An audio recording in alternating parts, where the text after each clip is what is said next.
Assalamu alaikum. So I just finished the story of Prophet Ayoub alayhi salam, and I wanted to talk about the things that I've learned, and it's very crucial and related to problems that I've been having for hardships and patience and asking dua, and also dealing with the situation while having faith and hope in God when dealing with the issue. Hold on, let me just park. So I just finished the story of Prophet Ayoub alayhi salam, and there was a couple of lessons I learned to do with patience, and this one was a different type of patience, as in obviously patience is the same, but this was more revolved around hardship, and this hit closer to home than Prophet Yusuf alayhi salam's story, because of the same thing that I mentioned in the video, where I have this condition, and I always had these thoughts of but it was hard to have hope and have faith that things will turn out better and everything. So in a nutshell, Prophet Ayoub lost everything. It wasn't just to do with his health, he just lost everything. And usually when people lose just their things to do with their health, whether it's or wealth, whether it's their business failing, or whether it's a child or someone they love died, or if something bad happened to their lives, or if it's to do with their health, if they have a hand injury where they can't really use it that much, a lot of people would be blaming God. They would be saying, why me? Why not this? Why not that other person? Why not this person who is less religious than me? Why me when I pray this much? Does God hate me? Things like that, and he never uttered those words. And when he lost everything, he always said Alhamdulillah, and he continued worshipping. And first he lost his wealth, then he lost his kids, and then he lost his health. And when he lost his health, the only thing that he was able to do was he was able to move around with the help of his wife, so he wasn't even able to go to the bathroom without her help. And he was able to talk, and since he was able to talk and worship, that's all he would do.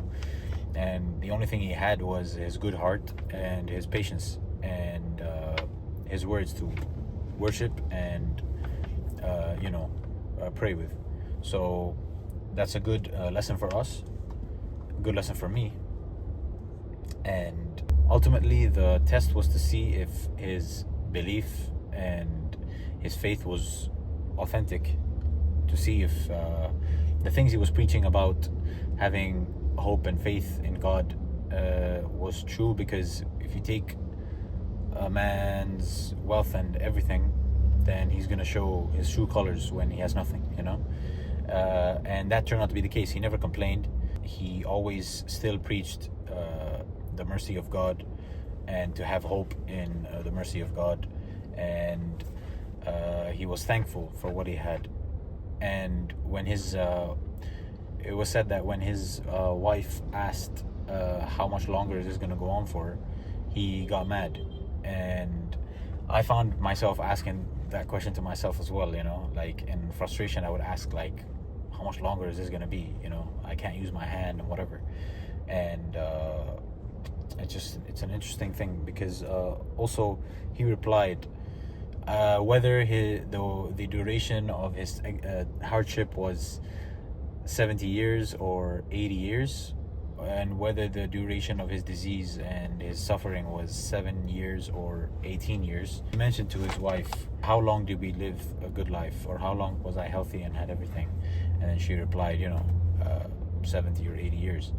And then he replied, and how long was I sick or lost everything for? And she replied, 7 or 18 years. And then he replied, he said something along the lines of, I'm too shy to ask God for those things back once I have surpassed the amount of years that I had the good things for. And another thing is, outside of that as well, is that's also a good perspective to have, is that you're always thinking about you losing the thing that you just lost, whereas you should be thinking about the position you're in. You should still be grateful because you still have good things. And there's people that don't have the things that you have right now when you lost some things, you know? Like when I was bodybuilding, I would always be thinking about wanting to get bigger, and I'd be complaining about me losing progress compared to month 2 when I'm in month 3, whereas I should be happy that I'm much better than when I started 10 years ago, you know? So that's a good perspective to have. And it's reported that from the videos that I've been watching, is that on the day of Qiyamah, when the people who were sick and were patient throughout the times of difficulty, if they were to die in that condition, or if they were to stay alive and be patient in that condition, they would accumulate a lot of rewards. And in Qiyamah, people will be seeing the rewards that they'd accumulate just from the being in the state of patience and going through the hardship that they were going through when being sick.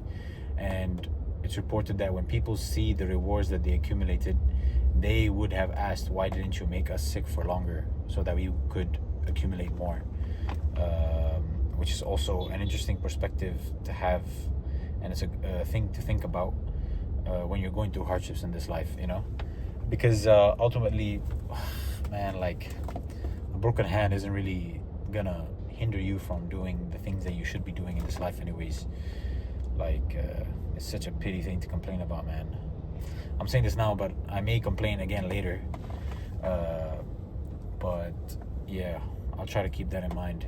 And also another thing, it's also reported that in the story, during the time of Prophet Ayoub, when he was going through the hardships, Shaitan would whisper to him saying, if God is all good and all that, why would he make you go through these things? Why would he let you endure through these sufferings and stuff like that? And he would obviously not give into those thoughts.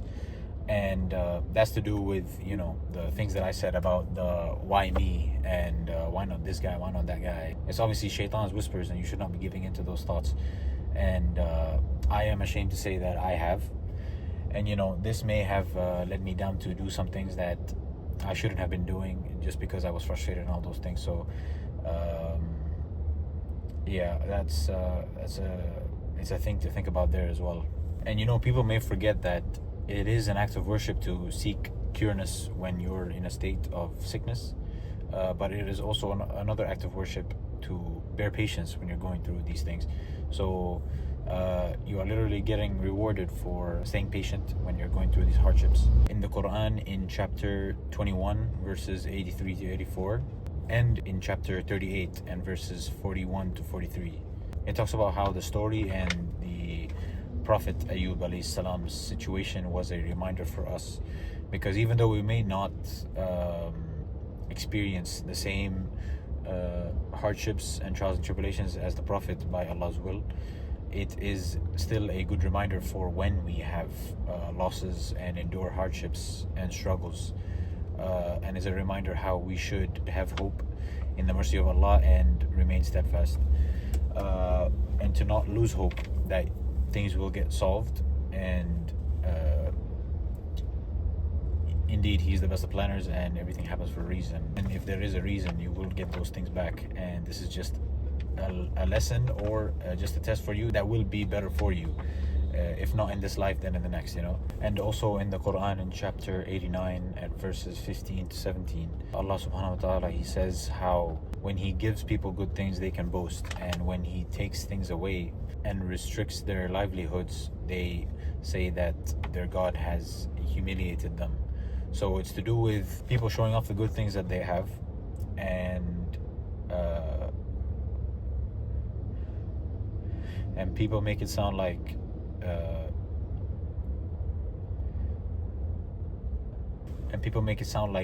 you know, God had a personal thing against them and took out something from them just because He has something out for them, whereas that's the wrong thing to think about. It's to do with just going through trials and tribulations. And one good believer can just have ups and downs in anything that they're pursuing, in their health, wealth, or anything, just because it may be the thing that's best for them on their journey of worship and everything. So that's just the wrong perspective to have. And the last thing I want to talk about is how it's reported that Prophet Ayoub said, because of frustration of his wife complaining, or because of her, saying how much longer this is going to go for and things like that, he basically told her that he would give her 100 lashes if he were to get better. And then once he got better, he was sad that he had to keep his promise. And it's a beautiful thing that God actually got back to him and said, don't worry, we'll let you keep your promise. And he basically instructed him to grab 100 grass roots, grass branches, and use that to be the lashers, to be the tool to lash on his wife. But instead of hitting her 100 times, he said grab 100 of those, which is obviously not going to do any damage. Grab 100 of those and hit her once, and that'll complete the job. You're not breaking your promise or anything. And this is a good point against the people that say that Islam is a woman-beating religion and it's a misogynistic religion, and all real Muslims are women beaters and misogynists, and the ones who slander Allah for letting Muslims be wife beaters and beat their wives, and it says that in the Quran and whatever, astaghfirullah al-azim. So that's an interesting point against the haters of Islam. They don't know these things. So yeah, that's an interesting side point that I've learned. But yeah, may Allah bless us with good health, good wealth, good kids, and if He were to give us through trials and tribulations, may Allah make it easy for us, and may He keep us straight on this path and remain steadfast and not lose our way on this religion and not lose hope in the mercy of God. That's it. Assalamu alaikum wa rahmatullahi wa barakatuh.